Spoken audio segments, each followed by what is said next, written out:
What do you think is the meaning of life?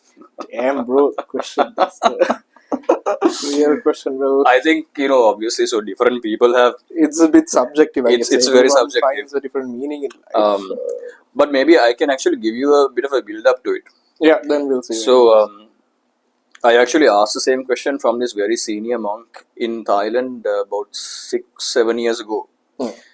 And he gave me an answer which I really took to heart, because normally when you ask this kind of question from people, they will give you like a very surface level general answer, right? Like the shit you hear from like horoscope readers and whatnot.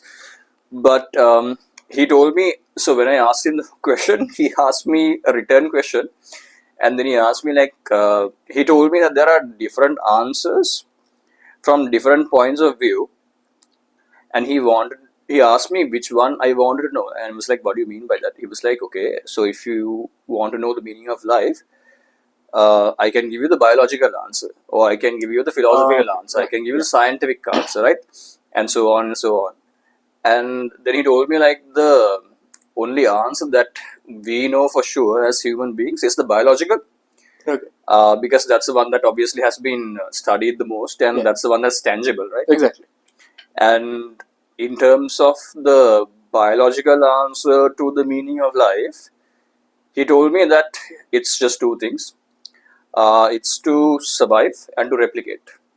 And sort of every single organism, every single living organism since the beginning of time, their purpose in life when it comes to biology has just been those two things.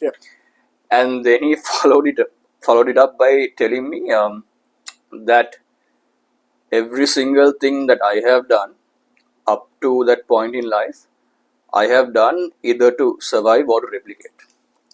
Why did I get a car? Why am I doing my MBA? Right? Why do I go to school? Right. Why do I date? Why do I breathe? Why do I eat?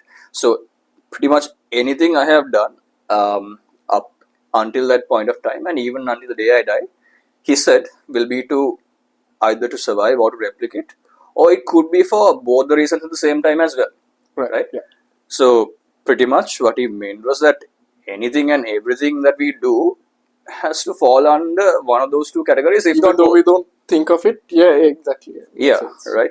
So it really made me think, and I was like, you know what, you're right. Exactly. And but of course, if we come down to the philosophical or the religion's answer to what the meaning of life is, there are again you get multiple answers, right? I think for Christians it's salvation through Jesus Christ. For Buddhists it's to end the cycle of suffering through nirvana, and the list goes on and on. And so again, it's very subjective. And it's a question that interested me for the longest time, and my answer is kind of like a mix of everything I know up until this point, everything that I've learned up until this point, and I've kind of extracted what makes sense and what's most tangible, and I've kind of created my own answer. Of course, there's no way to know whether that's the actual answer or not, right? There's no way to know. But what do you think is the meaning of life?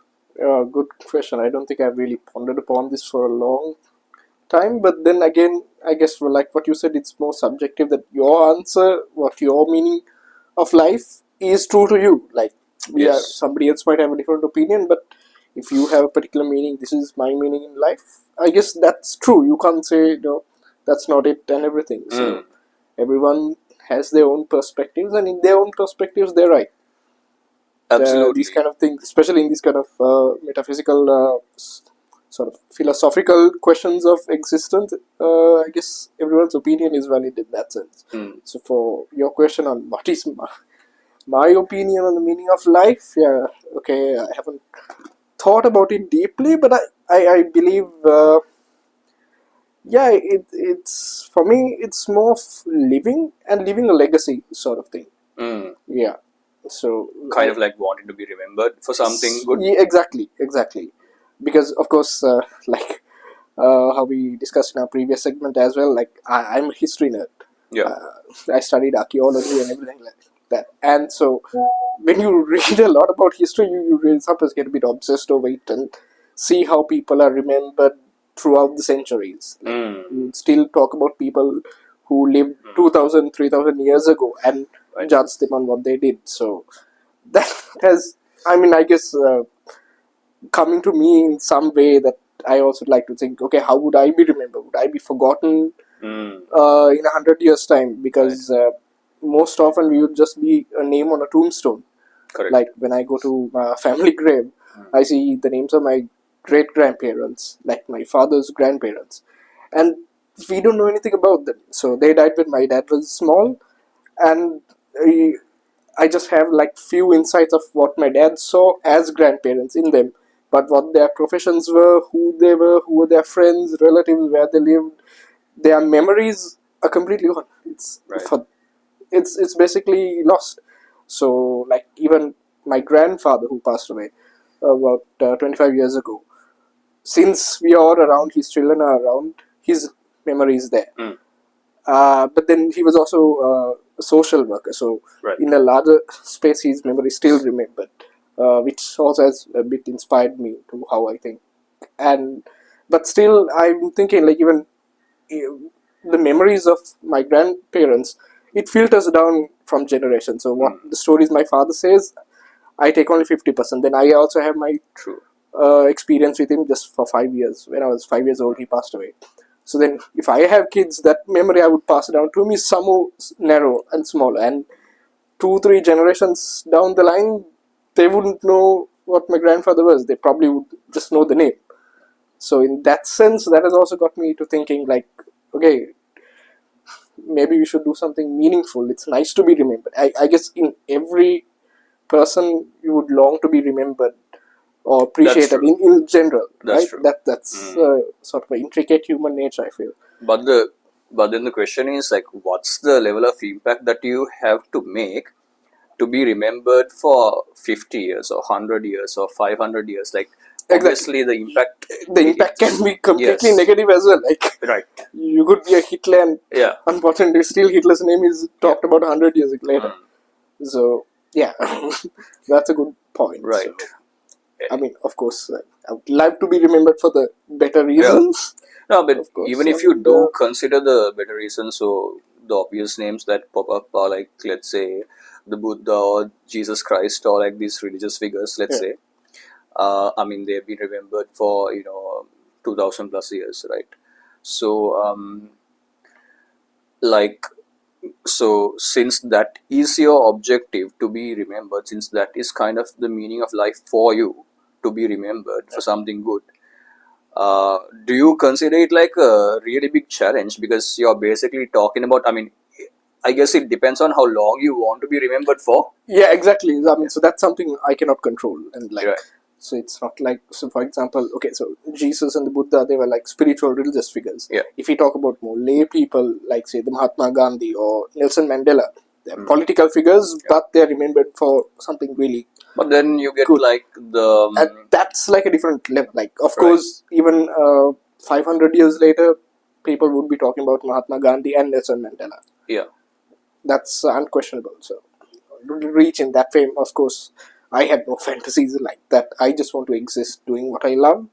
But of course, just to be remembered. So, I don't have sort of a vision of I want to be remembered for 100 years later or not. Okay.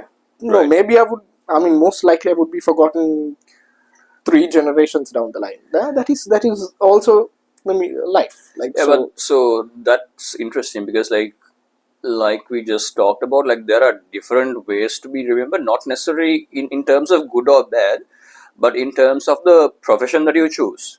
Yeah. Are you going to be a religious leader? Are you going to be a very popular academic? Exactly. Right? Yeah. Are you going to fall in the lines of Charles Darwin, and are you going to be like a great explorer who's remembered like Christopher Columbus? Right? So you can choose your profession and then excel in that profession. Also to to be remembered. But yeah, that's crazy. But I mean, as far as questions go, this is the question. This is the question, isn't it? Yeah, Like, exactly. What's It's the most existential question you can find. Like, and I think I guess the better question would be, what is, instead of what is the meaning of life, what is your meaning of life? If you frame it like that, then everyone has something more personal. That's really to good. say. Yeah. Because, like you said, I don't think we can fault anyone for their personal meaning that they have derived. No, exactly. Because it can be drastically different. Like, for example, your meaning of life can be drastically different to mine, but that does not mean that your meaning of life is any less valuable. Exactly. Right? Yeah.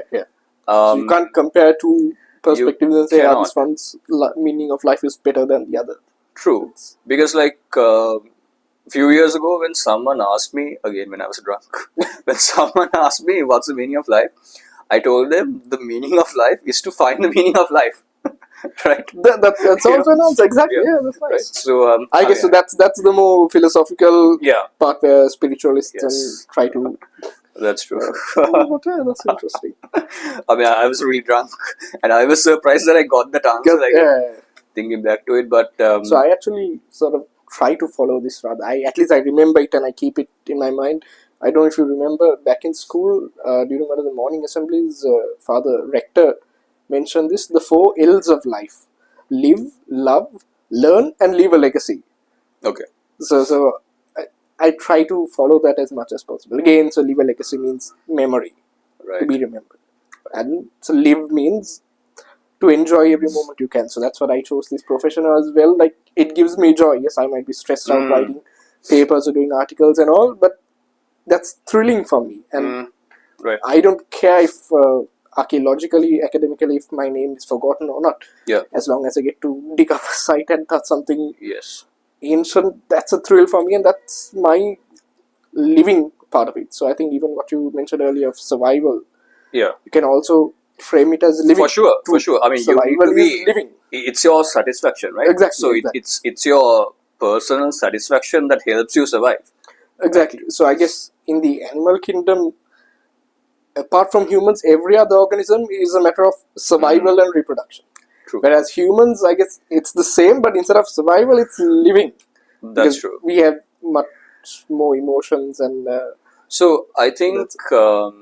So I read this. I saw this very interesting video where these people were discussing the same topic, and there was this one biologist who said that for the longest time, from the primal days, even for human beings, it was that very basic meaning of life to survive and replicate.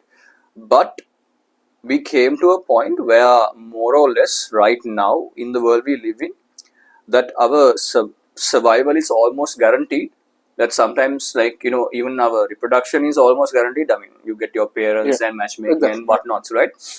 So now, since we are living in an age where survival and replication is almost a guarantee, we are now looking for the next meaning, right? Like, right? So, and that is where a lot of people get stuck, and that is where a lot of people get lost, and all these suicides happen. Because some would say it comes from a level of privilege. Like, let's say you have all the money in the world, you have everything you ever want, and so then what are you living for, right? Because for the people who don't have it, they are living for to get it, whether it's money or women or success or fame or whatever it is, right?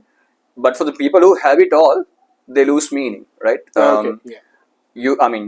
They sort of take it for granted, you mean? No, not take it for granted. Like, so they're like, okay, I'm at this point where I have everything I want. I have money, I have women, I have fame. So what is satisfying me now? Like, what can satisfy me now? So, I mean, if you saw like the recent news about like, I don't know if you saw the recent news about like Diddy and Jay-Z and the whole controversy, right? So these are people who have basically reached that level that I'm talking about of getting everything they want. They are people who are powerful and famous who can pretty much do anything they want and everything. So that has made them resort to really weird stuff. And I think a lot of people understand like these people who are as wealthy and as famous as the names that I just mentioned get lost in finding that meaning, and then they resort to these really weird stuff. True. Exactly. You name it, like just they go down the rabbit hole of like really weird stuff, and then because they have no restrictions and they have because they do not know where to derive that meaning from. That's true. And whereas some people who have reached that level of fame and wealth, they turn to religion, or they turn to philosophy, or they completely give up everything, and then they live a life of exile or something like that, or just meditation or peace, and they find the meaning through that, right? So it's very tricky, that question. But coming back to what you mentioned is your meaning of life. So you said that you want to be remembered for something good. See, the thing is, like, something that came to my mind is there are different ways to leave a legacy. Like, for example, let's say you come up with a solution for a very critical problem in Sri Lanka. Let's say it's something to do with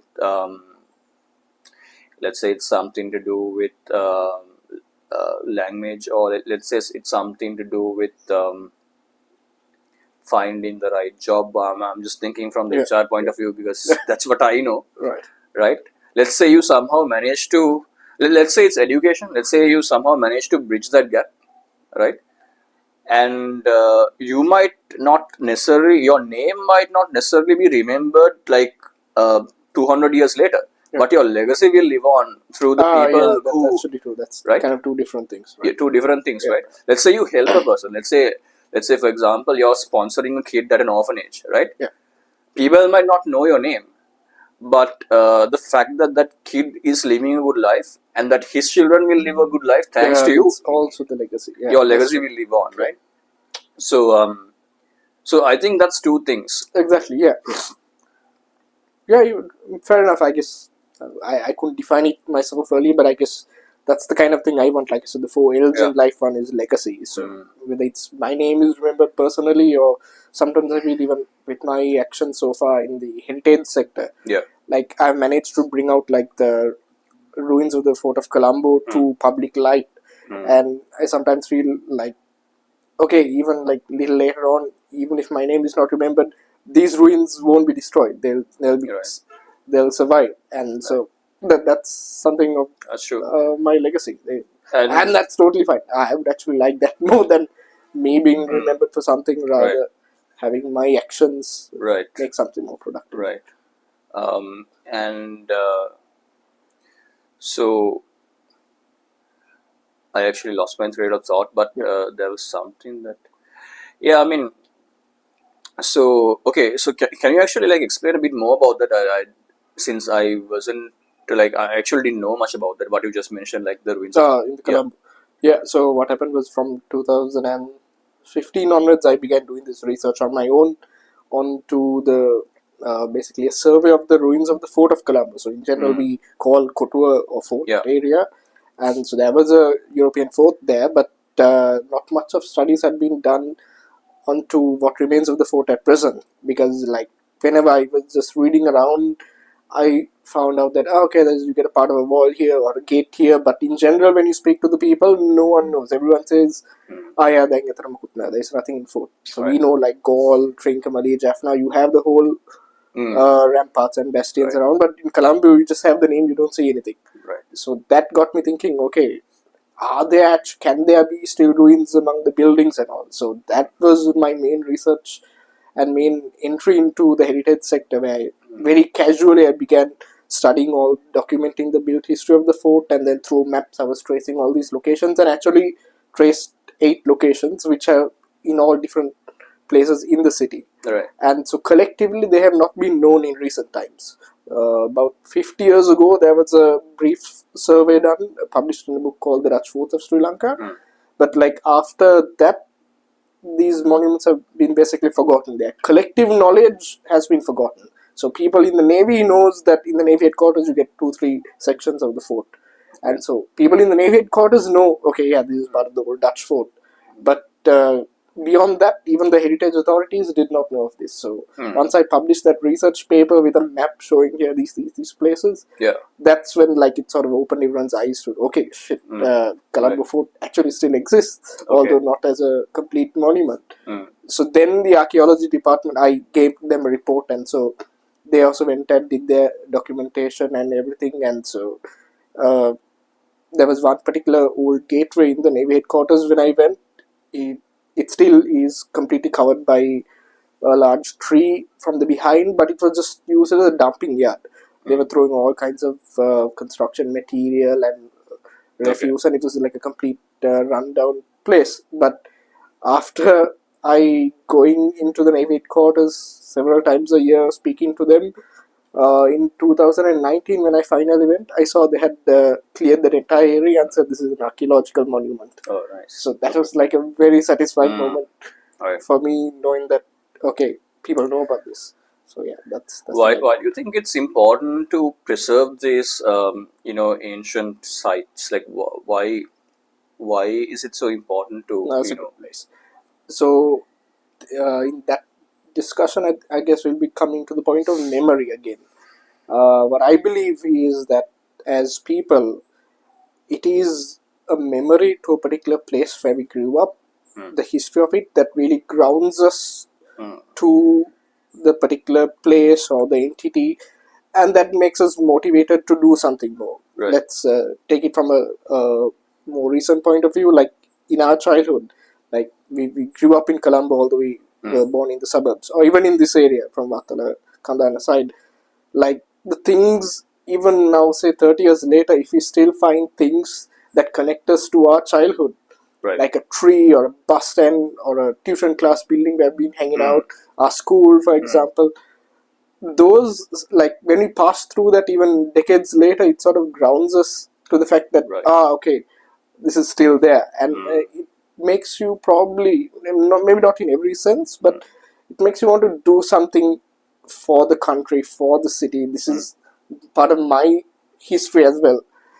But if none of these locations survive, even within our lifetime, if you go into Colombo and like everything has changed, you can't even find out where you school, where was your tuition class, you get disconnected bit with the place. True. And that would make you like, I want to go abroad, there's nothing interesting here in Sri Lanka, those kind of thoughts. So I'm not saying it's every situation, but it leads to it. The more connection you feel to a place, you would want to be there, you would want to do something for the community and in everything. So that kind of thing. So the past also in that sense is like, so our modern society is built up, every sort of a social institution, every action we do, there is a history going back hundreds of years and how it developed. And I'm not saying we have to preserve every building, every road, everything for the future. That's ridiculous. But if we can preserve few parts of these things for different timelines, that would connect us to that place. Again, like I said, like, okay, this place has a history. There's so much of things that happened here. And like, because even if you take it in the realm of tourism, so if you take walking tours, like in Europe and all, that's a lot, because you get most of the historical city centers in Europe. So even in Sri Lanka, in Colombo, for example, if you get different periods of buildings, that's income for the people as well. Like if it's a completely modern city, although the city per se is over 500 years old, if everything you see is from the 21st century, you can, like on a book, you can say Colombo is 500 years old, it was founded by the Portuguese and Dutch and everything. But there's nothing to show there. And then you won't have the tourism element. You won't be able to earn, to guys won't be able to earn something by bringing tourists into a modern city. But if you have these various elements, you can, so there is that economic value as well. So even, for example, Sigiriya, like, yes, it's some old ruined citadel, it's just a bunch of bricks now. You might consider, okay, why is it important? Yeah, we got to know the engineering capabilities of the ancient Sri Lankans and all, that's all fine. But now Sigiriya is one of the most high-end tourist income destinations in Sri Lanka. I believe a couple of years back, the statistics was that Sigiriya for a day it turns out about 30 million rupees. Okay. That's insane. Right. So like these are money spinners, Sigiri, a goal, like that. So if you didn't care for it, you wouldn't have that income. Sure. Exactly, because Sigiri, you can document it digitally. Everything is on books, and then you can completely demolish the place. But then you won't have that economic value. True. So it's a mix of legacy again, memory, and economic interest as well. That's You know the way I say it. I just realized this when you explain this. I see it in terms of maintaining a balance between being conservative and liberal. For example, if you take the very basic meanings of what it means to be a conservative and liberal, right. the conservatives they preserve what's old, Exactly. and the liberals they change everything. Right? Exactly, it's Right? always a middle path. Exactly. So if you go into the extremes of being conservative, that is bad. Exactly. If you go into the extremes of being liberal, that is bad. Exactly. Right? Like So you need to preserve what's old, but and also you need to change exactly. with the times, right? Precisely my argument. So a lot of people in Sri Lanka debate that heritage buildings in particular are a hindrance to development activities in a city. That is wrong to see it like that. You can always balance it off. True. Like if you completely remove off the heritage buildings and just go with modern development, again that's like the liberal end of the spectrum. Right. That's okay. People That would be exist, convenient, but but convenient. But then you lose that part. If you go to preserve everything old, then you won't be able to have these modern highways or financial centers or anything. So there's always a balance between that.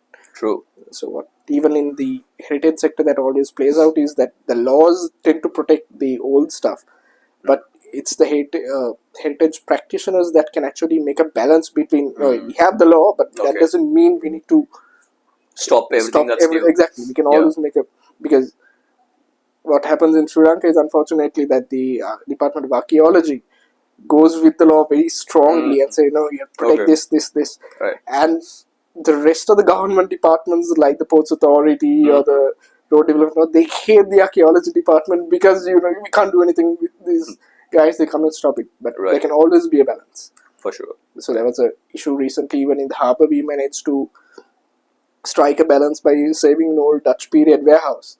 Okay. Whereas initially the Department of Archaeology did not know about it, and then the SLPA was going to develop that area and they had planned to break it off. And then the Department of Archaeology went in and fought for it and tried to save it. And so myself through ICOMOS Sri Lanka, that's another NGO, international NGO that works on heritage conservation. So we intervened and managed to come to a balancing point where we managed to save 8% of the building while still having the Port City elevated highway still going there. So otherwise, one side would have lost.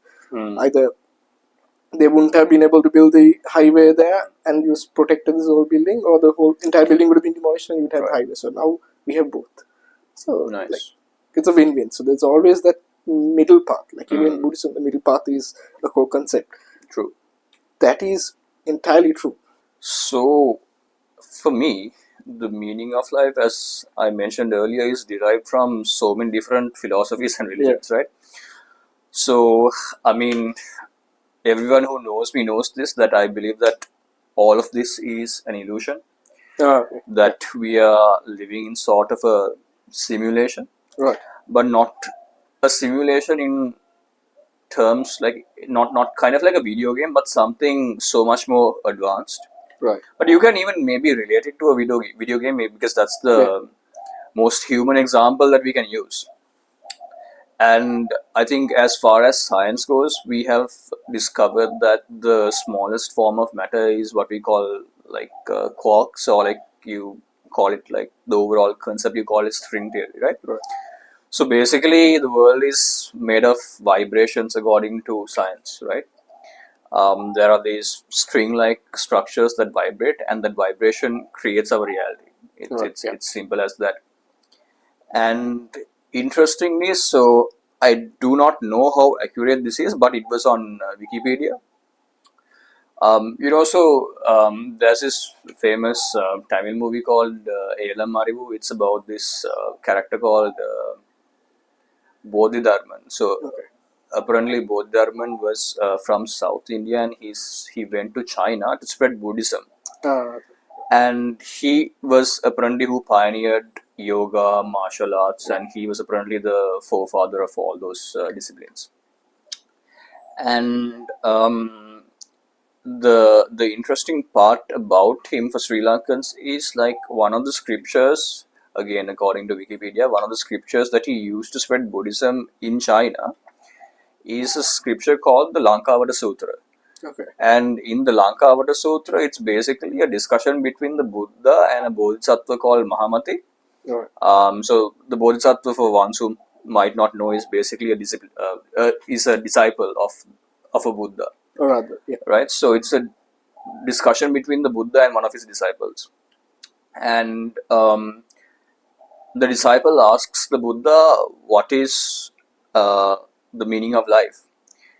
The same question, right? Okay. Same question that's been bugging everyone for ages. So, and the Buddha says, he flat out says that life is an illusion, and the only thing that's real is your consciousness. And he goes into details to explain like the different sciences of it. And what's very interesting is he divides what's real and what's not real into two categories.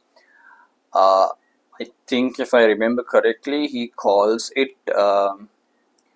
one of those Paramartha, and okay, I forget the other name, but basically he says that, like, okay, if you see a human being or if you see a table or a chair, Yeah.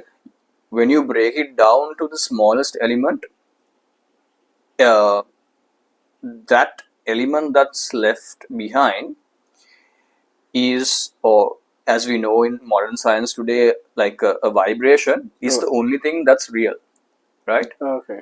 And everything else is simply an illusion. Like if you see a man or a woman or a chair or a table or a building or whatever, that everything that's going on, everything that we experience is basically happening in our consciousness.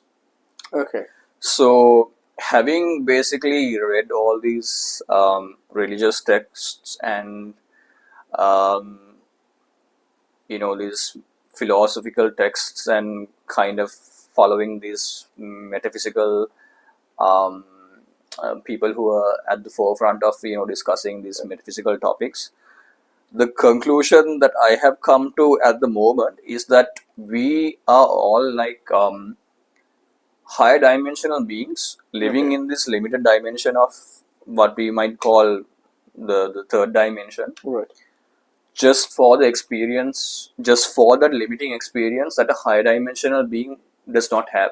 Okay, I see. Right? Yeah. So if we think of a high dimensional being as simply consciousness, Yeah. that consciousness is so evolved that it does not, it's not limited by the concept of things like time, emotion, suffering, laughter, happiness. Like it does not experience those emotions. Okay. And in order to experience that, Yes. is very... In order to experience that, all of us who are higher dimensional, we can call it consciousnesses, or whatever the plural of consciousness is, high dimensional beings, we have opted to come into this limited dimensional world to simply experience life. Right? Interesting. Yeah. So I mean, obviously, again, I do not have any theoretical proof of what I believe. Yeah. It's simply what I have understood. I mean, of course, I like to kind of update my philosophies and ideas of what I believe with everything new that I learn, right? Because I strongly do not believe in dogma. Okay. Not dogma. I do not believe in being dogmatic Right. towards anything. Yeah. Because our knowledge is very limited, and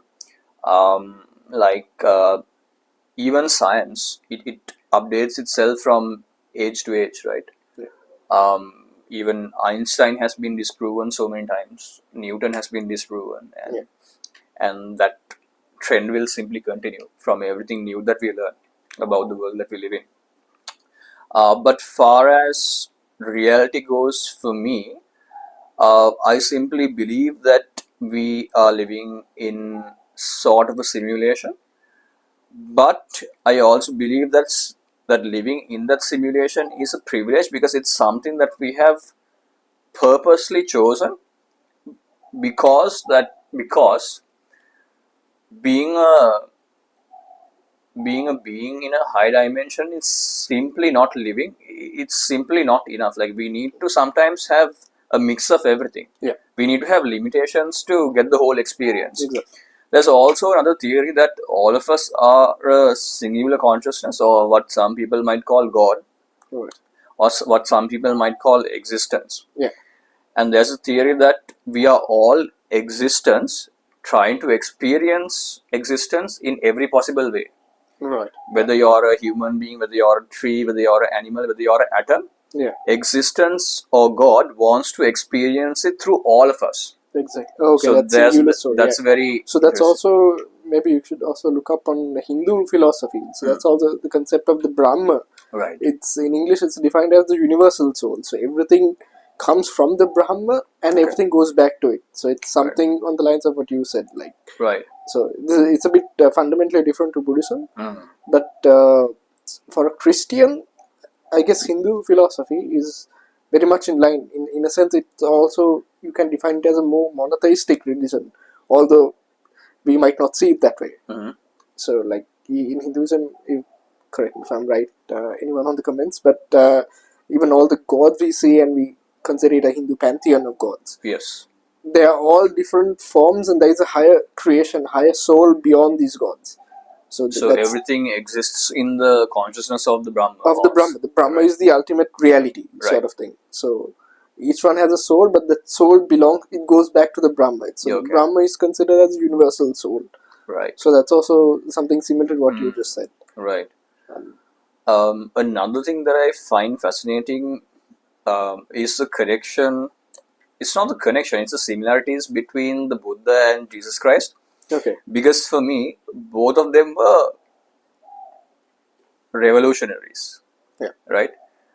The Buddha was from a culture of Hinduism, or whatever Hinduism was back then. And Jesus was obviously from a culture of Judaism, or whatever was Judaism back then. And they both spoke about and preached things which were very liberal at that time, which were considered very new age and liberal at that time. Yeah, exactly. Which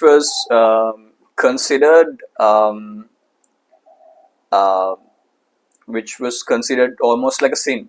Controversial, yeah. Controversial, yes, that's the word I was looking for. So I guess Jews took it to extreme level and they killed Jesus. Yeah, or heresy. Heresy. So right. It's very interesting to see those two similarities to observe those two similarities between the Buddha and Jesus, like how they were both revolutionaries of the religion that they were brought up in, where they started this sort of, maybe I'm using the wrong word, but I do not mean it in a disrespectful way, but started their own cult, started their own movement. No, initially in the initial years, it would have been seen like that. Yeah. And because I think the way I remember, like even for Christianity, soon after Jesus' death, the early followers of Jesus, his disciples and their followers, were considered a cult. Right. They were considered a separate sect of Judaism, and of course later it expanded into a religion of its own. But initially, it would be seen like that, like you said. Right. So my personal understanding of all these interesting individuals like Jesus Christ and the Buddha are people who saw the reality of the world, but through their own lens. I'm saying that Jesus questioned what they were seeing through sort of a... Yeah, so I mean, like, we all have our personalities, right? Yeah. Like, for example, if I was to break down a topic, I would be breaking it down from an HR point of view, whereas you would be breaking it down from an archaeological or historical point of view, right? So we all have our personalities, and it's kind of influenced by both nature and nurture. Yeah.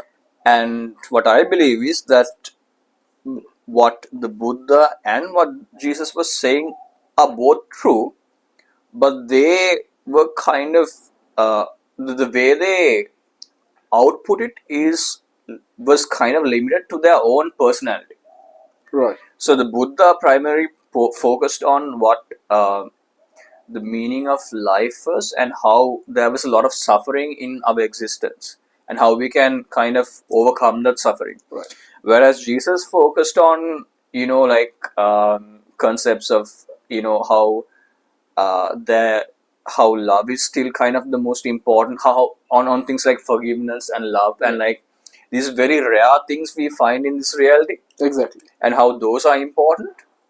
So if you actually if you actually think about it, suffering and love are like two very different concepts. Like they're on But the can opposite, address the same. yes, Yeah. but they're on the opposite ends of the spectrum. But they're both speaking about the same thing. It's just that one person is speaking about the left end of the spectrum, Yeah. whereas one person is speaking on the right end, right? Exactly. But they're all connected at the end. So I just simply believe like all these people who were very enlightened, and Jesus very well could be the Son of God. There's no. So another thing that I believe is like, I subscribe to the theory of like the multiverse and Right. like the theory of like theory that there are like an infinite number of realities in the world that we live in. Yeah. I think it's also, if I'm not mistaken, a theoretical point in science right now, although they can't prove it. Quantum physics. Yes, In quantum physics, I've heard right? there is So that. you call it quantum superposition, and like Exactly. even Schrodinger's theory kind of proves it. Like until you observe a particular particle, like its existence can be multiple. Exactly. It's only once you observe it, it sticks to one place. Yeah. Yeah. Exactly. Right. So basically, I guess you call it quantum superposition, right? So it's from that theory that people have kind of brought about the concept of this infinite number of universes. So basically that every decision we make kind of branches out into a completely different universe, or that um, everything exists everywhere at the same time.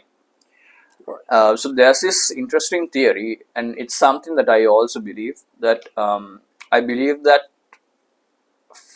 for as far as three-dimensional beings go, we understand time in terms of past, present, and future, right? Right. Yeah. And I think language plays a big influence on that. Because if you take the English language, I think, if you take any language whatsoever, Yeah. it will have characteristics of the society that developed it. Exactly. The thinking pattern comes with Thinking pattern, right? For example, if the English language, I'm not too sure about this, was developed from a very industrial setting, it will have certain leanings towards defining things in a more in a more industrious sort of way, in a more logical, rational sort of way. Whereas languages like Tamil or Sanskrit that might have derived from societies that believed in these superficial things or metaphysical things might have leanings towards more metaphysics. Possibly, yeah, right? Because in general, like, so our thoughts are communicated through language. So language can also define our thoughts and behavior as well, as well as the other ones. Are you referencing this to the movie Arrival? Right. Yes, exactly. Right. I totally saw that. That like totally messed up my mind. So that also again, how language affects the flow of time. Yeah.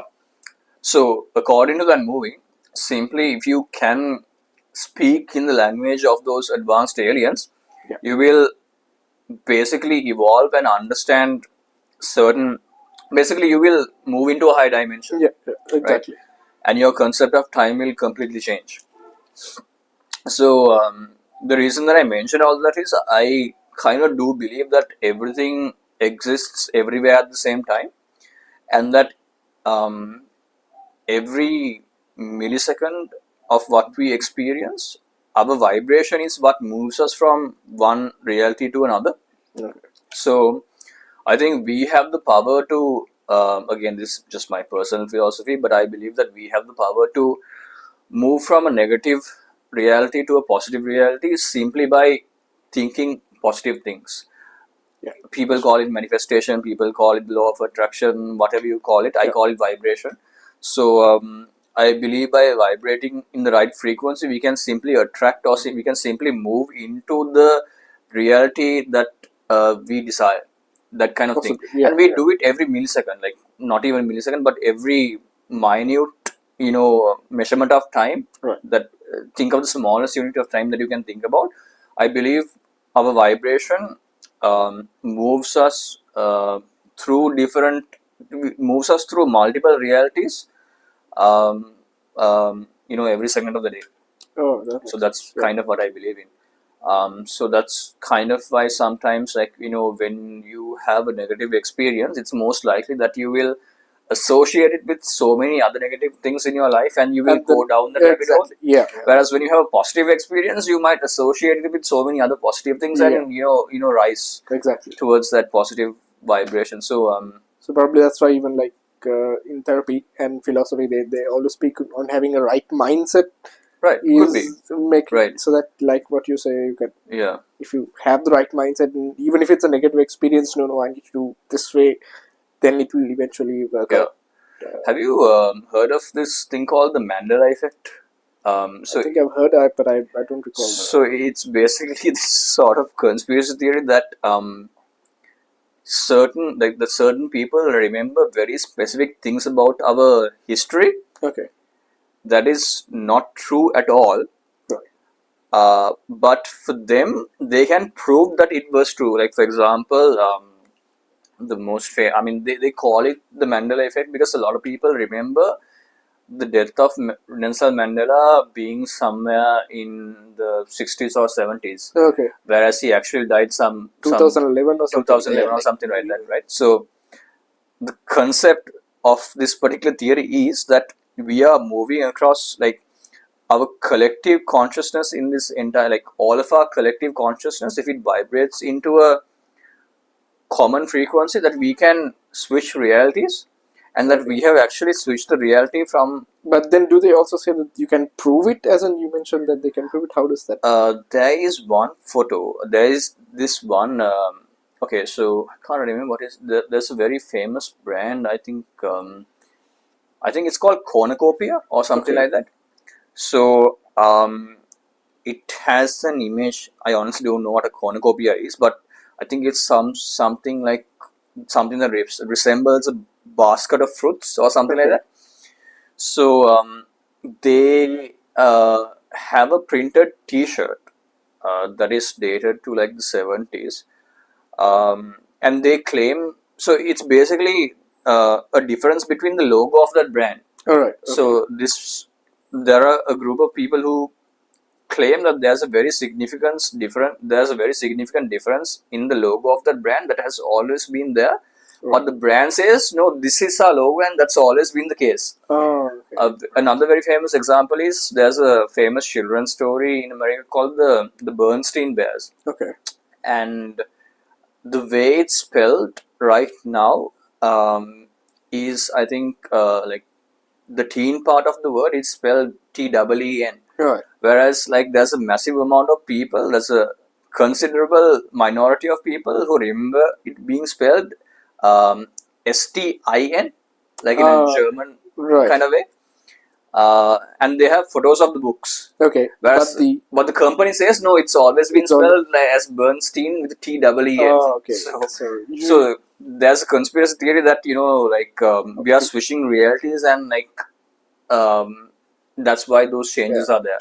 Maybe it actually was the case, and the company doesn't want to accept it. Maybe I can imagine. Or maybe being German in the 1940s were sort of a taboo, so they switched it. I mean, there could be a very rational, logical explanation to and it. Also maybe, so like you said, genuinely the current employees of the company may not know, because they weren't the ones maybe who changed this. Exactly.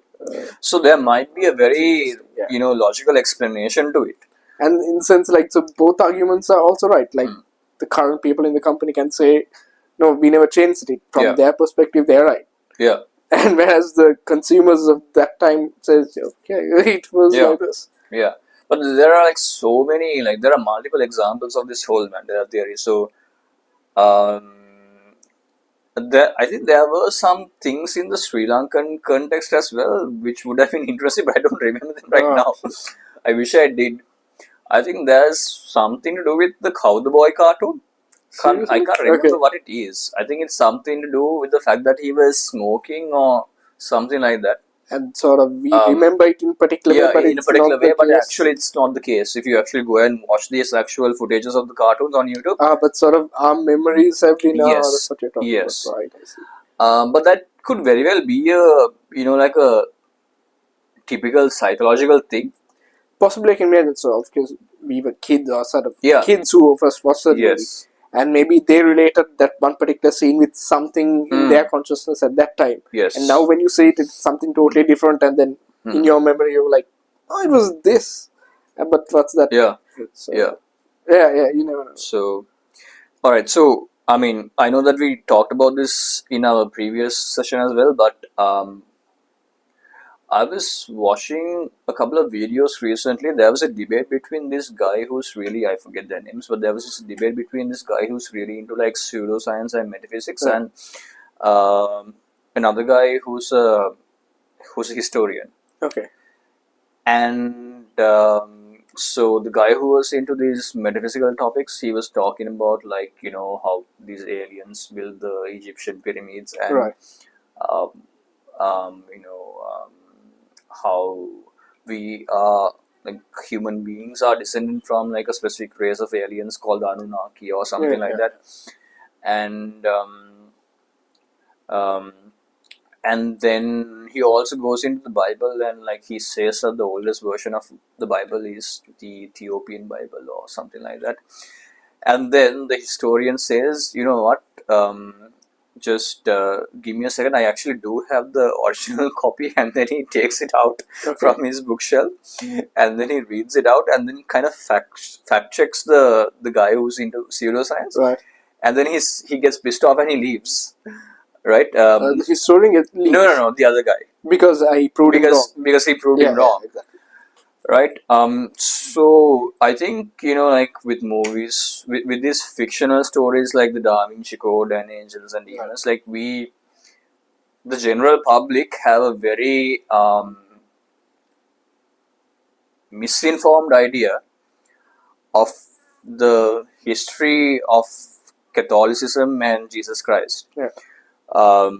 So, like, what do you know, like, in terms of, so the obvious controversial topic in the Da Vinci Code was that Mary Magdalene was Jesus' wife. Right.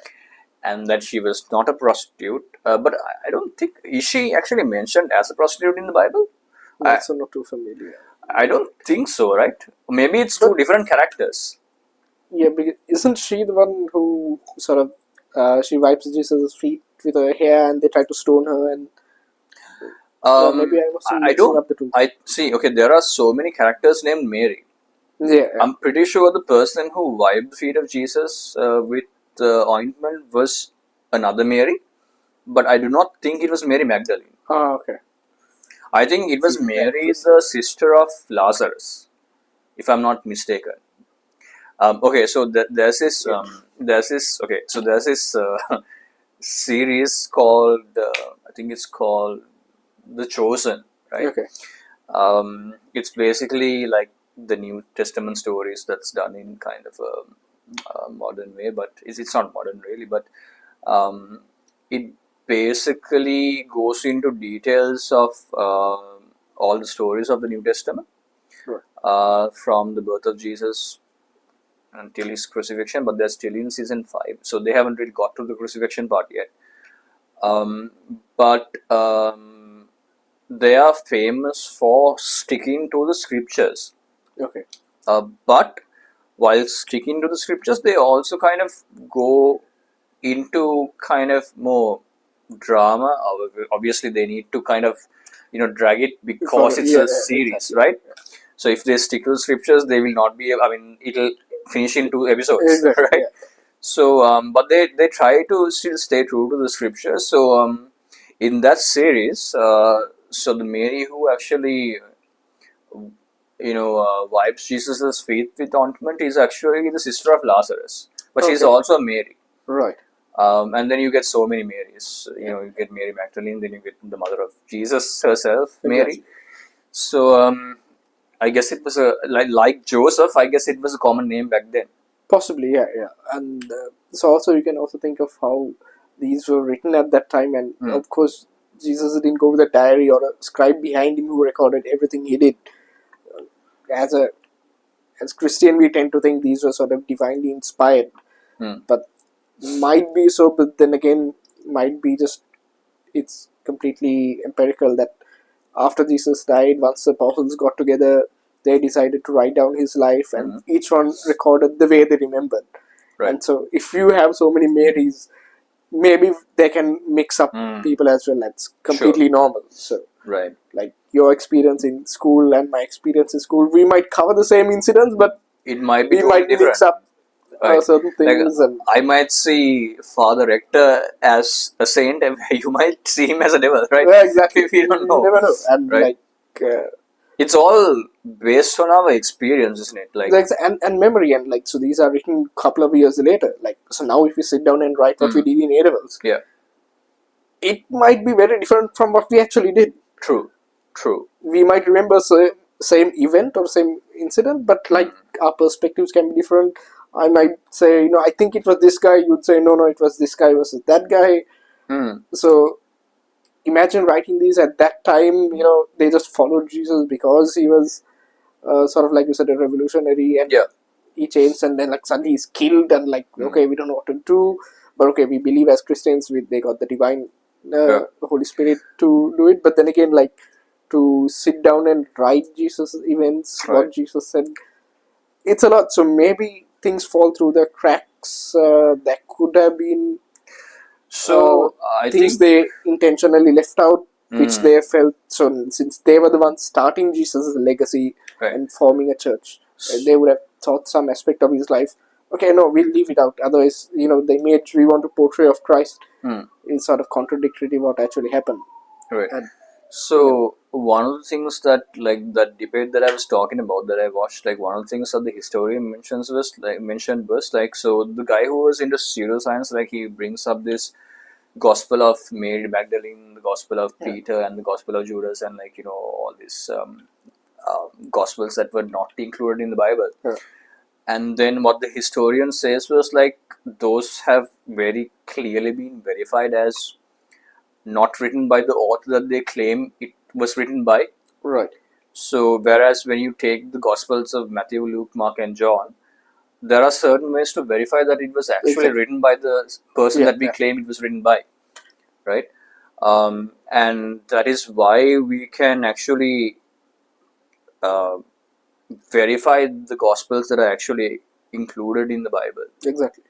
And so this happened even not just now, so even in ancient times, soon after Jesus' death, over the centuries you find these various ecumenical councils. So over time they review the scriptures and add or remove things which after debating they feel is not, like you said, they find a different gospel circulating around, they would verify it and say, okay, this is not it. Right. So like that you get these...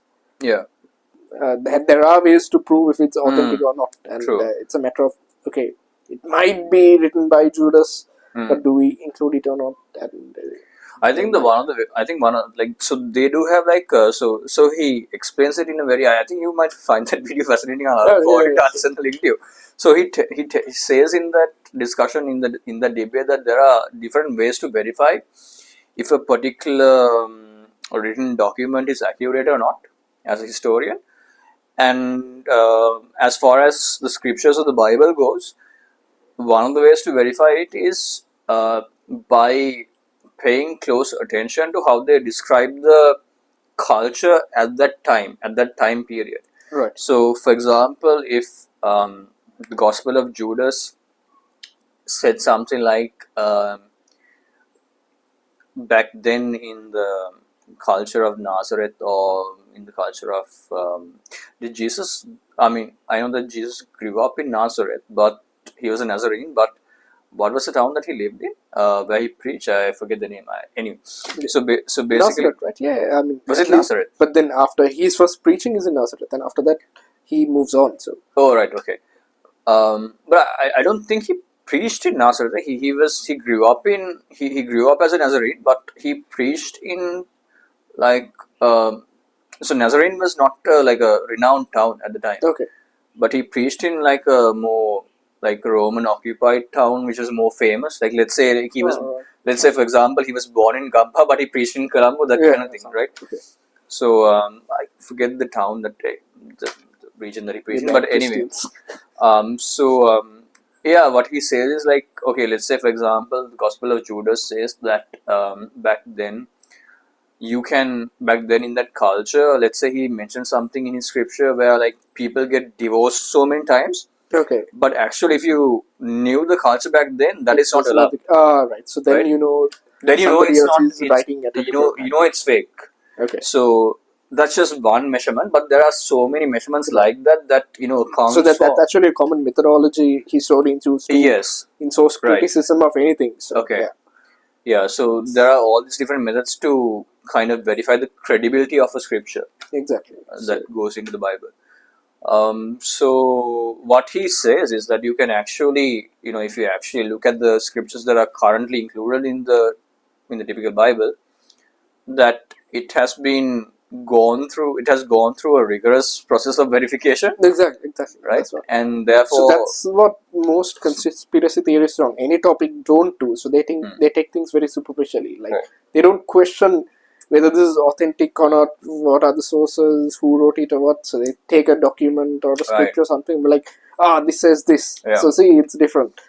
That kind of thing. So that's. I mean, I guess that's very common nowadays with like social media, right? Like Exactly, it's easy. Like we don't question Yeah, we social don't. media news. That's why there's whole disinformation going around. Yes, so you see a video that's very compelling with someone who's very good at articulating something. Exactly. You believe Like, it. if you right? speak well, people you tend to fall for somebody. You believe it. Yeah. We get all these examples like Prophet Jerome Yeah, and whatnot. they're good orators, so like you Yeah. tend to listen to it, and then Yeah. Bishop Who is recently is ordained demoted as a himself. bishop. He's sort of gone down. But what's interesting is like you get it's not just one type of people who go to his sessions. Yeah. It's everyone from like rich to poor to people who are educated to uneducated. Yeah, It's no, just like I can't understand sometimes, but Yeah. it's very. I mean, I guess there might be a reason for that. I mean, obviously, for sure, it's guaranteed that one reason at least is that he's a good orator. Yeah. And that he has built this sort of devoted cult following, right? Who are ready to defend him and the miracles that he performs. But I also know they help a lot of people. So, all right, like financially wise, they help a lot. So that's also probably a reason. Like, I mean, if you're very desperate and somebody's giving you money to live, you're not going to question whether that person is saying the truth or not. Like, you're grateful for that person for giving you that. So that's the other thing, right? So I don't know if you heard of this guy, but there's this guy called Basha. He calls himself Basha. So he's famous for channeling an alien.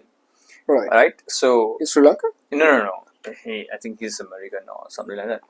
So he goes by Basha, and then Basha is the name of the alien that he has given to the alien. So in all of his sessions, he channels this alien called Basha, and then he speaks as the alien with his eyes closed. And then he gives a chance for different people to ask him these different questions. And so I've been following his videos, right? So what he constantly, like one particular thing that he constantly says is like whether you actually believe that I'm channeling this alien or not, if the answers that I give actually help you in your day-to-day life, isn't that what matters? Like he says that. And like listening to everything that he says, like it actually kind of makes like sense. sure, he says some very general stuff sometimes, but he also goes into some things that are very specific um, on certain problems. And the people who come to his sessions actually benefit from it. So what he constantly says is, in pretty much all of his sessions, does it really matter if I'm actually channeling, if I'm actually an alien or not? As long as you're learning, as long as you're benefiting from it. That's true. So that again is an argument that a lot of theologians have with religion. I was about to come to that exactly. Yeah. Like, it doesn't matter if Christ we believe is Son of God or not. He taught something nice, interesting, good, and as long as it inspires people to do good in the world. Exactly. And, yeah. True. And people benefit from it, and society benefits from it. That's all that matters, right? Yeah. But where it goes wrong is when people become very dogmatic, and That's right. when people try. So, to like you said, like force, even Jesus, what you were saying earlier, when he initially started preaching, Yeah. he'd been seen as a heretic. He was seen as a heretic among the Jews. Like, Yeah. like what rubbish is this guy talking about? I mean, basically, the Jews would have seen him the way that we see Prophet Jerome, right? Right. That's a very bad comparison, but the concept is the same. Exactly. Yes, Like, right. somebody revolutionary to think in a different way. But I'm sure like at least a small minority of these Jewish priests, especially, would have seen him as a joke. Would have seen him as a joke. I'm sure. Yeah. Yeah. At least when they heard about what he was doing, like healing all these people during the Sabbath and things like that, right? Would have been but I'm not saying that Jerome is not a joke, but what I'm saying is, like, back then the Jews would have seen Jesus as a joke. Exactly. Yeah. So it's crazy. But I guess it would have been a very similar situation for the Buddha as well. Possibly, yeah. Right? I'm not too familiar again with his background. Yeah, I'm sure they saw him as a heretic. Possibly. With the things that he was preaching, like this new age bullshit that he was preaching. Yeah, exactly. But I guess that's kind of inevitable, because there are like so many sects that has broken away from Buddhism, and there are multiple sects that have broken away from Roman Catholicism. Exactly. They're doing quite well now, and that will always be the case, I guess. Yeah. Right. So that all comes back to the point that we were making, that there is no, like, it's very hard to define one objective truth, right? Yeah. And the truth of especially what the meaning of life is can be very subjective. But then, like, you cannot deny that there are certain, like, because if you, like, my personal belief is that if people deny that there are objective truths, such as, like, it's bad to kill a person, right? That's not the right way to live, right? Yeah. So you need to some extent you need to believe in certain objective truths. Exactly. Right? It's bad to steal, it's bad to kill, it's just general good stuff, right? Yeah. So I think one of the reasons why, especially as kids, why religion is important to kids is because those philosophies and those rules and regulations come to them in form of stories, Exactly. and kids absorb stories like that. Yeah, right? Exactly. I also totally agree. Like, ideally, every child should grow up in a religion, or, like, if you don't believe in the spiritual side, at least in a philosophical side of it. Yeah. Either in the religion, or you bring them up in philosophy, where you contemplate on these, on life, on values and all. Otherwise, there's no point in existing. Like, if you're like a hardcore atheist and say, I'm not bringing up my kids in any religion, and then you don't impart any values or philosophical thought into them, they probably grow up very, I don't know. Another very interesting observation is this initial observation was made by this philosopher called, I think, 16th or 17th century philosopher called Nietzsche. Friedrich Nietzsche. So he's what people call the father of nihilism. Right. So nihilism is basically the belief that it's a belief that life does not have a meaning it's whatever we make of it. But I think he's very misunderstood. So he has this very famous book called, I think it's called The Death of God, or let's call it The Death of God for the sake of the argument. But a lot of people misinterpret it in a way that Nietzsche was an atheist and that he believed that it's not necessary to believe in a religion or a god to function in a society, but he was in fact preaching the very opposite. Okay. He accurately predicted the collapse of the Soviet Union, right down to the number of deaths with the rise of socialism, and he attributed all of that to the Russians losing their religion. So basically, his argument was that when a society loses religion, that they seek to fill that hole with things that are unholy. Okay. It could be what conservatives believe right now is like one of the things that people believe in due to the lack of religion. Is something like, a very simple example is something like transgenderism. Okay. So they attribute it to something like that. Okay. So when you lose religion, you try to believe in all these very mythological and corrupted concepts. It could be like you might believe in yourself, like you might consider yourself to be your own religion. Right. And that might lead you down a bad path, is what certain conservatives believe. Yeah. And that is something that in the 17th century that Nietzsche attributed to, and a lot of philosophers actually believe that he was accurate when he kind of predicted the collapse of the Soviet Union and the reason for it. So what he observed, to put it in very simple terms, is like every time a society loses their religion, there's a downfall, and then they become spiritual again, and then it's uprising.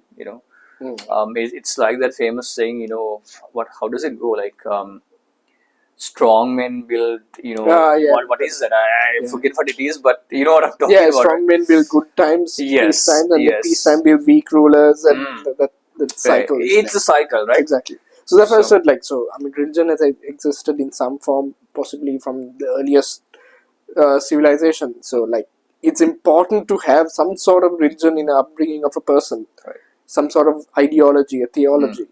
It doesn't have to be that this religion is right, but bringing up somebody in a society as a complete atheist, without that input. So, fine, you can bring up a person as an atheist. You don't have to believe in these supernatural things, but the person also has to be inculcated in values of a society. And religion does the same function in a more strict form of the way, but I think that's the true. reason. That void of religion probably takes people. I think that is the reason why a lot of kids who grow up without parents, or sometimes very rarely even with single parent, sometimes turn out, I stress on sometimes, turn out to be individuals who do bad as adults. Exactly. No, definitely. Right? Upbringing totally makes who we are. Yeah, it's that foundation, right? So it might not necessarily be religion. I mean, it might be it doesn't matter really what religion it is, as long as you have that foundation. Yeah, that's exactly. That is, because if you look at pretty much any religion, if you look at the four main religions in the world right now, if you look at their foundations and if you look at their basic core principles, it has good morals, right? Exactly. I mean, yes, I'm sure there are certain extremists who go into the extreme of it, but if you just take the typical religious person of any of those religions, whether it's Islam, Hinduism, Christianity, or Buddhism, the foundation of it is grounded in certain morals, like do not kill, do not steal, like things that benefit society as a whole. So to live a better life, a more peaceful life in society. Yes. So if you do not feed that to the children in some way or form, exactly, as they grow up, they are going to be very messed up adults. Exactly. Right. That's what I'm saying. Like that, you can raise them as atheists in the sense of not believing in a God. That's totally fine. But then also bring them up in a sort of a philosophy. Teach them the morals, right? Exactly. Right? Yeah. Teach them the basics. Because and unfortunately, society is conditioned to teach these morals and ethics through religion. Exactly. So if you get out of that, then you need to feed it externally in some form of the way. True. Yeah. And if you leave a kid to figure out their own philosophies, they will you see it in societies like America and in Europe right now. They select these very unholy and superficial things like transgenderism, and they get lost in those things, right? Yeah, exactly. It's not that transgender is wrong, but I have seen you take it to a different extreme, which is exactly you can describe it as absurd. Yes. Yeah. I think there was this one transgender rally. See, I get it, right? Like, so when you take the sample size, obviously you're going to get someone who's a homosexual. Obviously you're going to get someone who thinks they are a man but they are a woman, right? That's inevitable. But the problem in society right now is they have kind of normalized it to the extent that you get all these really weird people. Like there are some people who believe they are actually cats. Exactly. Right? That's the point I made. Exactly. And they meow in their classroom, and the teachers are supposed to be okay Except, with that. you have to identify as a cat, and that is absurd. If a guy says I identify as a woman, that's fine. Acceptable. That's how he brings up. But then they take it to extremely weird levels. And what Nietzsche attributed it to is the death of God. He called it the death of God. Oh, okay, symbolizing. Right. And a lot of people misinterpret it as him being an atheist, but that's not at all what he was talking about. Right. So I find that very interesting. So there was miniature elephants that went extinct in the prehistoric period, and their skulls were there, in caves and all. So when you look at the elephant skull, we are thinking hari, it seems like an eye socket, which is actually the trunk. Right. So that inspired ancient Greek depictions for the concept of Cyclops. Because for them, you can forgive them, not in this case, that they didn't have impressions of an elephant. Sure. Okay. Cypress, no, that long extinct, you suddenly find this skull. It looks similar to a human skull, just with one eye socket. Right. You could think, this is some ancient monster. So that's how even the concepts of dragons possibly came from dinosaur bones. From dinosaur bones, The fact is that at that time they didn't know what that was. But now with modern scientific thinking, you know what it is. Right. So this bug is just clickbait. Right. I'm regretting those 4 minutes of my life watching the video. What do you think of this guy? There's this famous pseudo historian called Graham somebody. I think you know. I think you even mentioned him last time. He's basically the guy who talks about Atlantis, and this old kind of guy. It's the old guy who talks about Atlantis. And is it that dude on the History Channel with the wild hair? No, not him. But this guy is kind of like a senior looking bugger with white hair, and his name is Graham somebody. Right. But he has some. He has some interesting claims and theories about where Atlantis is, and about how the pyramids were built by maybe an advanced civilization or things like that. And so what he does is he visits all these sites number of times with his wife and then with his crew. And he has observed them, but he has some crazy theories about what they were. And we spoke about Sigiriya last time, and then we got down to the fact that there's nothing. Shall we formally go into this? We will continue. We'll just chop it off. Yeah. So speaking on conspiracy theories. Even the Sigiriya thing. It's a matter of how you. I feel what these conspiracy theories does is some of them actually go to the fields like you said and observe things, but they just take observations of few things and then if you empirically observe something, you can come up with an idea, right? Yeah. So instead of going in how a scientific oriented way, they would observe like one or two pieces of the larger picture and then come up with this theory that it is this. Right. And then, propagate that myth. So Okay. so that's like random finds. So that's why possibly even the concept of dragon it's a mythological creature. Obviously, you have different versions of a dragon throughout the old world in the past, and now we know scientifically that there were large reptilian creatures who we call the dinosaurs. Yes. So and you see the similarities, and then you tend to think, okay, we can understand how the people thought of a dragon, but then were the dinosaurs alive during ancient humans and all those things? So that happens because historically people would have seen just one or two clues, just a jaw with large teeth, and it's not like they actually saw a large dinosaur to think of it as a dragon. Right. It's mostly interpretations of the fossils. Okay. And so they would just see small pieces of the whole puzzle that we know as the dinosaurs, and then come up with these mythic creatures and stuff like that. So when you scientifically approach something, right? I mean, have you heard this famous story about Saint George and the dragon? Right? I think, yeah. So, like, I'm not sure when this story is supposed to take place in terms of like the timeline, but like some people believe that like whether irrespective of whether it was a dragon or a dinosaur or some hybrid creature, that the creatures actually those type of creatures actually existed during the time of that story. Okay. So I mean, I think it's like a very typical story where there's this famous dragon that kind of kidnaps virgins and then steals gold or something like that, lives in a cave, and then I guess European folklore and dragons are a bit more realistic than sort of South Asian or Eastern Asian dragons. I mean, Eastern Asian dragons are more mythical creatures, whereas in European stories only you find more reptilian creatures that interact directly with the people, kidnap people, and knights fighting over like this tale. So it's interesting to see how you build that connection. And there's actually a very interesting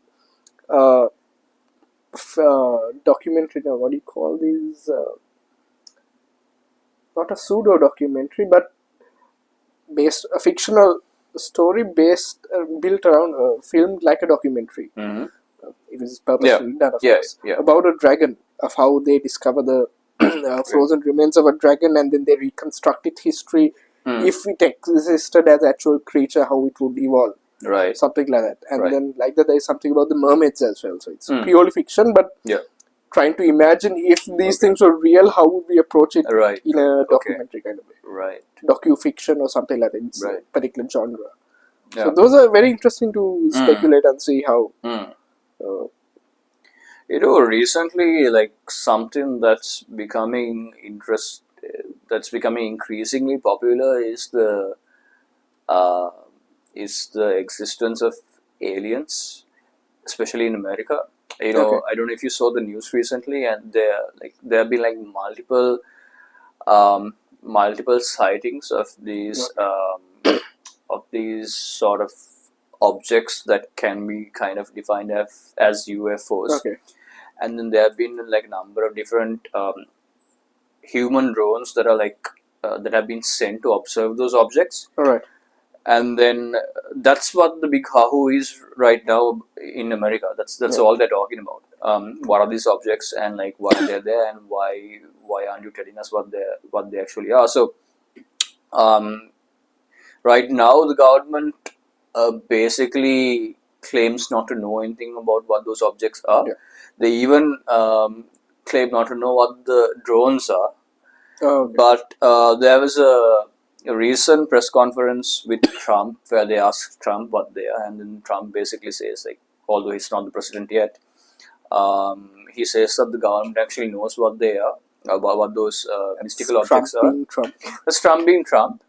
And that the human drones that people observed were actually government drones that have been sent to observe what those objects are. So what I'm trying to say is, like, I believe in the power of the collective consciousness of Right. people in Yeah, the yeah, world. yes, So, like, if we all together truly believe at some point, without a doubt, that gravity is not real, I believe we can move into a reality eventually, like maybe 100 to 100 years down the Okay. line, where we do not have the concept of gravity. And sort of where we actually defy gravity Where we actually defy gravity and you get people who can fly, right? So, right now, I feel like we are moving into a reality more and more where we will come into contact with aliens. We will come into first contact because there are a lot of, like, especially in America right now, but not just America. Like recently, like there was this very senior Israeli officer, military officer, who claimed that governments have always been in contact with aliens, and it's not the fact that whether it's true or not. Right. It's the fact that it's in the news, and a lot of people are starting to believe it. Okay. And by believing it, I feel like we are moving into a reality where it actually might be real. Yeah. So, because there are more and more sightings now compared to how it was previously, and some of these some of these precogs, or like people who are into like precognition, like have kind of pre-told that there might be a first contact event somewhere in 2026 or early 2027, end of 2026 to early 2027, and I think it's very interesting. Like people have been wondering for a long time whether they are like alone in the news. Possibly, because these things are just citing. There is no direct scientific evidence, but when you look at the mechanics of the universe, and like there is, in terms of objective reality, you could say they have identified thousands and thousands of planets and solar systems around the universe. Sure. And then it's kind of weird to think it's only just in Earth that human life, life evolved. Yeah, it's a very egocentric way to think. Exactly. And so, but then again, those observations have also shown that not every planet is hospitable.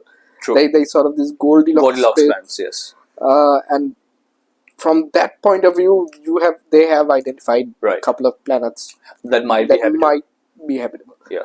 So you never know. Like if you remove a theological view of the world and the cosmos, if there is another planet just like Earth, and it has been in existence for billions of years, possibly. What's really interesting is, like, our concept of aliens. The most common concept of aliens that we have are what we call the greys. Okay. Basically, those short aliens who are very grey with, like, huge eye sockets and like. Why do you have that? Like, I also tend to think, why do we always picture aliens as these kind of humanoid figures? Humanoid, but yet more weird than like bug-like. Yes. So basically, the people who normally talk about these subjects, what they say is that the reason for that is, like, certain races of aliens, I think, like the Greys, and there's also another hybrid race called, I forget what the name is, but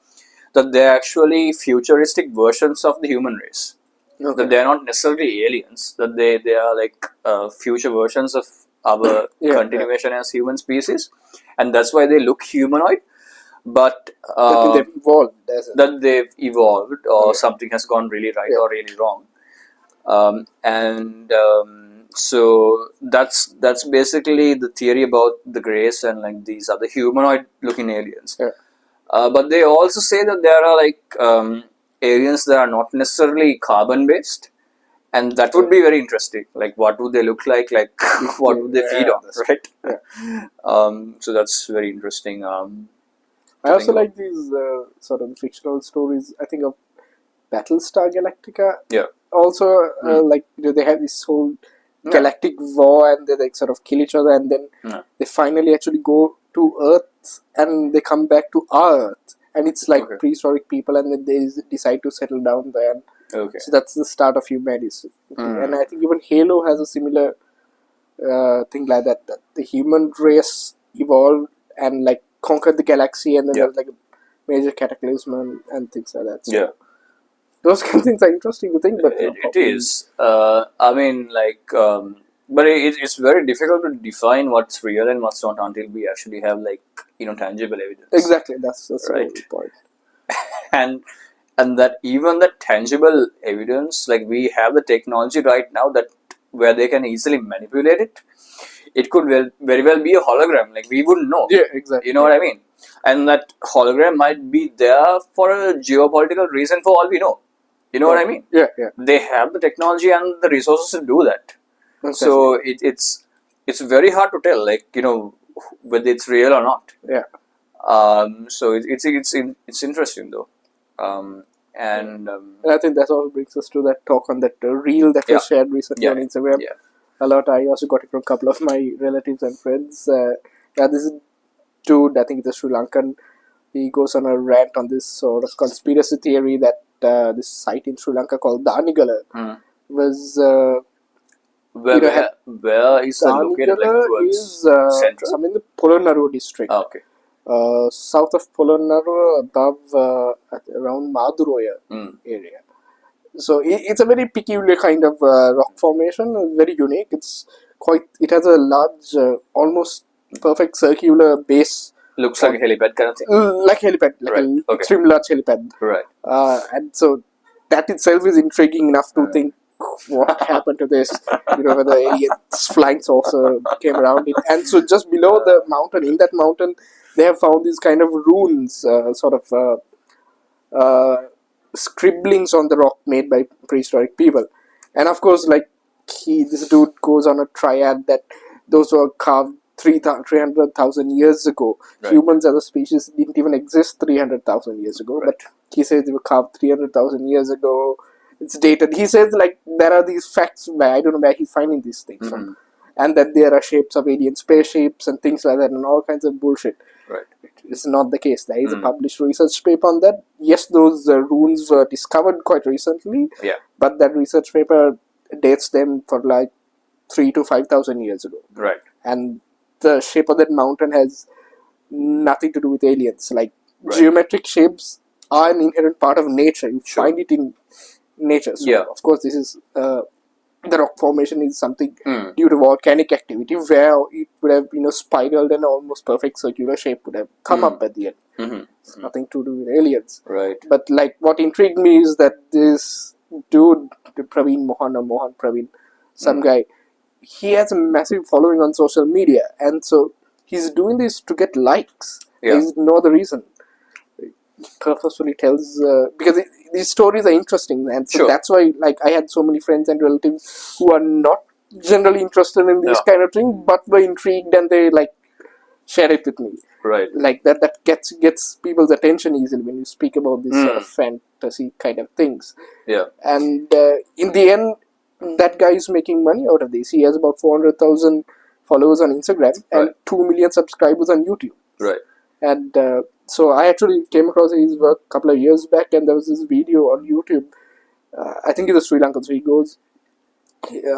He says that there giant human skulls in Sri Lanka, and the thumbnail picture is of an elephant skull. Yeah. And so he explains. He goes around this skull, like he has visited, I think, a national park. In these wildlife officers, you have skulls of animals usually kept out.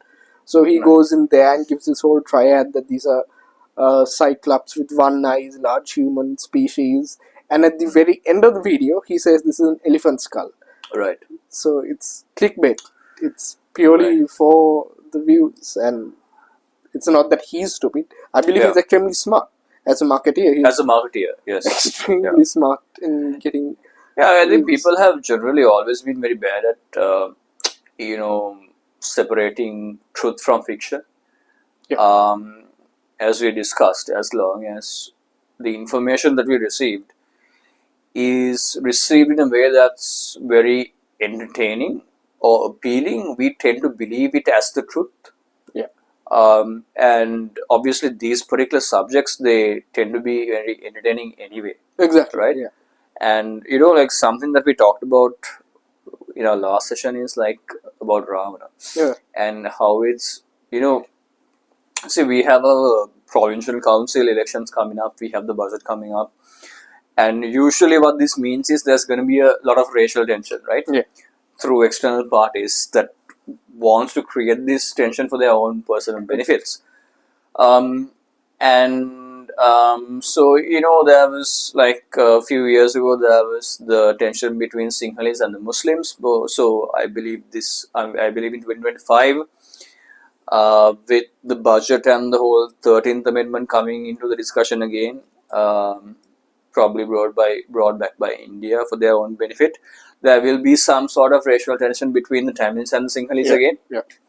And one very easy way of doing that is to ask the question like, who was here first? Oh yeah, exactly. Right. Yeah, that's why both sides try to Right. argue, which is a totally stupid question to begin with. Also. And so right now, like few years ago, everyone knows this. There was this whole trend about like Yakkaputtu and Ravana Parapura and all that, right? So that was the way that the Sinhalese kind of justified that we were here first. Yes. And we were not just here like a few hundred years ago, we were here thousands. Exactly. 1,000 years like, ago. If you follow the chronicles, it's like only from the 5th century Right. BC onwards. And then they found that like, no, Right. that's actually limiting our argument. So we need to find something older. Right.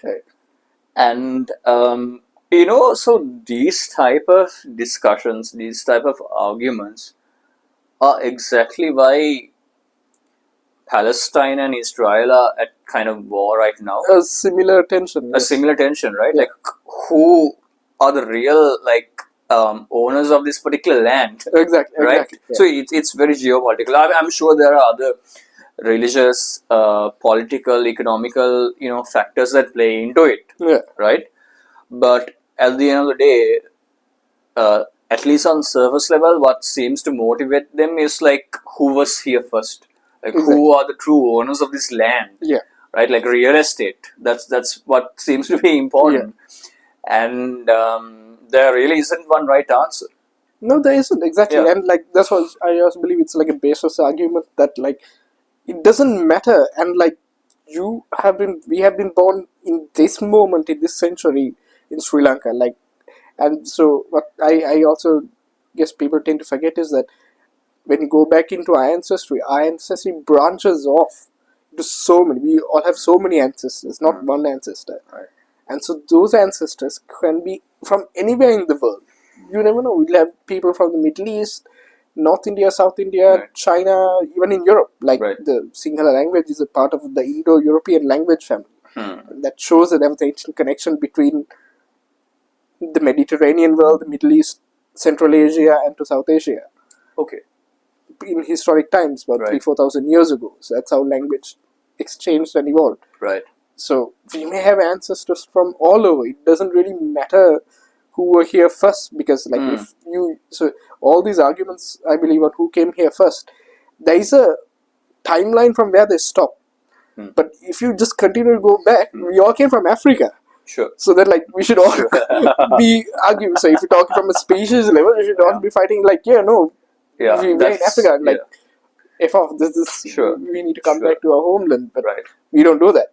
So it's always to benefit politically for themselves. You draw a line from this point onwards, who came here first. It might be, It's it might be due to natural resources, it might be oil, it might be some sort of, like... And so also I realized something that when you're studying anthropology and human evolution, we tend to see that flow of humans going out of Africa all the way exploring the continents, and then when they finally colonize it, that graphical mind map sort of stops. Okay. But what you don't realize is that, yes, the prehistoric humans, to reach Australia, they went through South Asia from Africa along most likely the coastal route. That's why you have a lot of prehistoric sites in Sri Lanka, and they went into Australia. But what you don't realize is that could have been back and forth movement. It's not just in one direction. Sure. So you'd have populations staying in one place for a long time. Then after about 100 years ago, part of the population goes to the east to explore. Another part of the population go north, come back again after a couple of generations. So you have this human movement where, so even at in ancient times, somebody who would identify themselves as a Sinhalese or Tamil Hmm. would have moved back and their ancestry would have moved back and forth throughout South Asia. Right. You don't know. So, what I'm interested to know is we talk about Pangea. So, during Pangea, as far as you know, did humans exist? Not at that time. I think Not so. at that time. Pangea was the initial stage of the one supercontinent. Yeah, supercontinent. So that was the time during the early stage of the dinosaurs. I'm not too sure whether it was the Triassic or the Jurassic, but no. Yeah. Right. So it's once the continent had split more or less into its current form is that when you find beginning of the human species. Yeah. So I mean, human settlements. The modern human species, generally accepted from now around 200,000 years ago they evolved. Right. But most definitely from around 100,000 years. Okay. So when you look at the fossils, you can easily identify them. And the origin is always from Africa. That's how the current understanding goes. Okay, right. Maybe there are because there are also counter evidences of from in Africa there had been different types of old ancestry species of humans like Australopithecus, then the Homo erectus. But then those species also moved out of Africa. Yeah. So Homo erectus also moved out of Africa, and you find Homo erectus fossils from China. Yeah. And so some Chinese researchers argue that the Homo erectus in East Asia or China also evolved, or there could have been interrelations. So you never know. But current understanding is the modern Homo sapiens largely evolved within Africa and then moved out. Right. But they also say that there could have been parallel human species, like the Neanderthals, who would have interbred between the Homo sapiens. So it's interesting. Something that I've always wanted to know, and I still don't know about this because I haven't really read about it much. But what's the whole significance with the whole Balango domain? Why is it so important? Is it because it predates something else, or Yes. So Balango domain, it's a bit, I won't say controversial, but at the time of its definition, they identified these old species of humans in Sri Lanka as Balango domain. They coined that term, and they even gave it a subhuman species, Homo sapiens balangodensis or something like that. Okay. But that's based on very scant fossil records, and now scientists determine that you can't tell what whether they were a separate human species or not. And so now it's mainly used as a common name to denote prehistoric people in Sri Lanka. Right. And specifically relating to the Balangoda culture. So what we largely find about the prehistoric people in Sri Lanka is from the tools which they left behind. Okay. The stone tools. Right. So the ones found in the area of Ratnapura are quite old because you find these from different mines and stuff like that. Okay. So it's very hard to date these particular stone tools, which possibly can be over 100,000 years ago. So it might be a different human species. Do you think there's always a high possibility of people finding more of these prehistoric tools and stuff from the Ratnapura area because people mining for gems and gemstones? Exactly. So because the Ratnapura, if I'm right on my geology, the Ratnapura beds were formed by the alluvial flow during the Pleistocene period. So that's formed during about 1 million years ago. Okay. And so that's where you find a lot of the fossils of animals, the lions and the tigers that lived in Sri Lanka prehistorically. All right. Okay. But so these, basically it's hard to determine their age in the sense that so Ratnapura still gets flooded if you realize even now. Due to its geology, these stuff keeps getting washed down from the higher levels and get deposited in Ratnapura area. So that's how the beds are formed. So that's precisely why it's hard to also determine the age of these tools. Sure. And so there is a particular area in the southeast of Sri Lanka along the coast called the Iranamadu Formation. Those are formed by prehistoric sand dunes. Okay. And from there they have obtained very precisely dated human stone tools. That's where I think in most of the publications you would see people refer to Sri Lanka's prehistory as 125,000 years ago. All right. So that's the earliest date they found of that. Okay. dating those stone tools. Right. So those stone tools possibly might have been made by Homo erectus or a different human species, Right. not the Homo sapiens sapien, because based on current understanding, Homo sapiens sapiens or the modern humans come into South Asia much later. Right. So at 125,000 years ago, there would have been, because even in India you find Homo erectus at 700,000 years ago. Okay. So, and their stone tools are still available. So in Sri Lanka, we just have not found the fossils yet of the people. Right. But So you know the most sorry to interrupt, but the most famous pseudoscientific concept about how human beings evolved from Homo erectus into Homo sapiens. There's this pseudoscience concept that like there was a alien species called the Anunnaki that visited Earth because they needed to mine gold to basically balance some sort of structure in their own home planet. And in order to mine the gold from Earth, they were looking for like a species that might help them as servants, and then they found out that there was a hominid that existed in Earth, and that's probably Homo erectus according to that theory. And that they realized that the hominid alone might not be able to do it, so they kind of apparently they were masters at DNA manipulation, and they kind of manipulated the DNA of the hominid, and then Homo erectus became Homo sapien. And that's basically how the human race is born, and then we were basically kind of slaves to them and doing their dirty work to basically mine the gold for them for their planet. And then once they left, there were all these different changes, and so the theory is that they used their own DNA. They kind of fused their own DNA with the DNA of the hominid. Not just adjusting the DNA, but fusing. Yes, and that. They even make a connection to the stories in the Bible of Genesis, like saying, so the story of Adam and Eve is basically about like kind of a lab that they had. Like there were apparently like multiple labs, and that Eden was one particular lab, and that so Adam and Eve were basically the first byproducts of that fusion of DNA. That's sort of it's But it's an interesting story. As a story, as a movie, I'd love to watch that. But of course, like the facts wise, it's just more or less a misinterpreted, baseless story.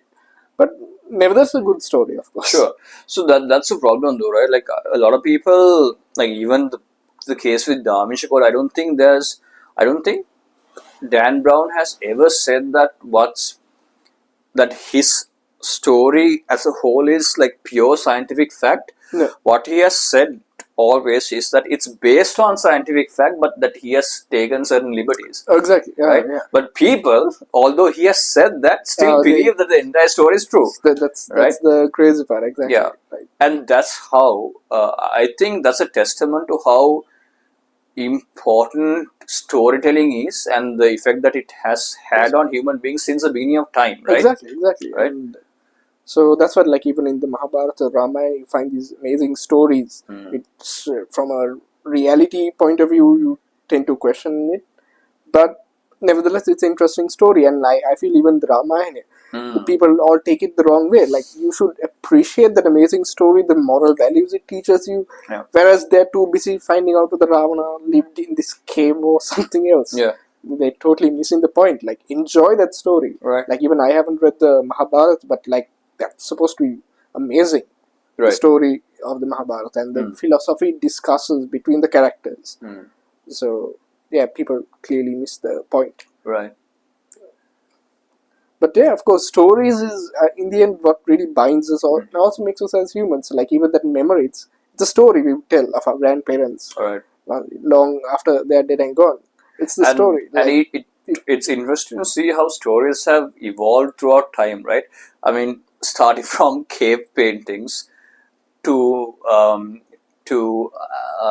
books to cinema to the TikTok videos you get these days, right? So the evolution of stories is very interesting, and I'm sure it will keep on evolving further. But the essence of what it is will remain the same, and people will continue to believe in the most compelling stories always. Yeah. Not being able to separate them from facts, unfortunately. Yeah, exactly. For example, like even the Lord of the Rings, if it had been written about 1,000 years ago, people would probably think it's true.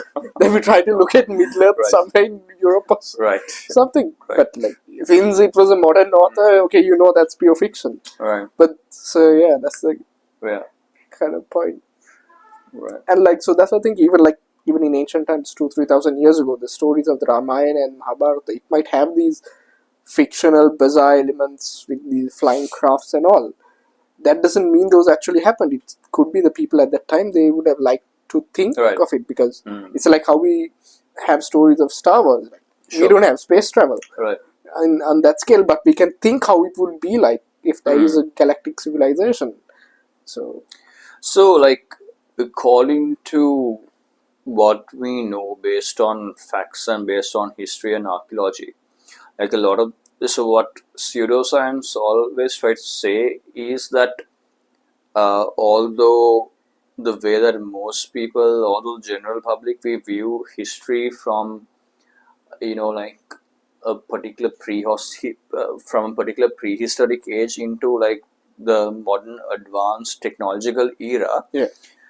that there has been so many versions of this in Earth that has come and gone. Like Atlantis was so advanced, and maybe there was something before Atlantis, and even before that, like, there have been these different ages. Right. Yeah. But is there actually any factual evidence from what we know so far to actually prove that there have been these civilizations who have gone through these significant technological advancements and have been either subject to some sort of disaster, and then it has started from square one? Not necessarily. So, in general, when you look at the larger picture of human civilization in the old world and the new world, there is a Progression. clear progression. There is nothing like that. But individual cultures and civilizations, you see there are downfalls. Of A course. good example is in South Asia, if you take. So, even in school, we learned the four oldest river valley civilizations that functioned established about 3,000 years ago. So Right. it's the Egyptians, the Mesopotamians, the Indus, and the Chinese, the Right. Peking. So in South Asia, the Indus Valley is definitely an advanced civilization in the sense it was the first complex society that evolved in South Asia. Right. So that's, I don't know the exact dates, but it's dated around 3000 to 2000 BC. Right. In this area. And so they had a very advanced civilization of urbanism. They had like drainage, sanitation, very well organized houses and space, public spaces and everything like that. It's amazing. Right. But then that civilization collapses. And then in terms of urbanization, it takes a couple of more centuries till urbanization develops in the rest of South Asia. Right. So in that sense, if you narrow down, you see like the civilization fall, and then for different reasons, and then it rises up again. So, but it's not like they invented, like in modern sense, mechanical technology to a huge level, then there's suddenly a fall of it. It's not like that. Right. Okay. So it's possibly for natural disasters or whatever those. Maybe could be an invasion. Maybe. Yeah. It's. There are various theories for that. Yeah. Possibly it's a combination of both natural disasters, droughts, invasions, and everything like that. So those people got dispersed. They didn't have the capacity to build this anymore. But their idea, so even the Hindu, the larger ancient South Asia Vedic culture traces its original roots, like the symbols and everything, you find in the Indus culture. So possibly once their cities fell, they couldn't sustain themselves anymore. They assimilated with the lesser simple societies who have been like in tribes inhabiting South India and Sri Lanka, and then those ideas would have spread, and eventually by around the 8th century BC you see cities and towns building up in the rest of South Asia after a lapse of certain years. Like if even let's take a more better example, even in Sri Lanka, you see how Anuradhapura and Polonnaruwa periods were like so advanced with their irrigation technology, large cities and stupas, and then suddenly it all collapsed. Right. And there's hardly anything to show in terms for the Sinhalese achievements afterwards. Right. But was that mainly due to like invasions or like some coups? A mix of factors. A mix of factors. But there weren't any like natural disasters in Sri Lankan history, like nothing not recorded. But so there are some evidence to show that like even the Mahavali River, it had changed course in certain areas, so that could have disrupted flows. But then there's also very clear invasions, incidents of invasions from South India, right, which really disrupted that social structure to a significant level that it couldn't sustain itself. Right. And then the people just altogether abandoned the dry zone and moved towards the southwest.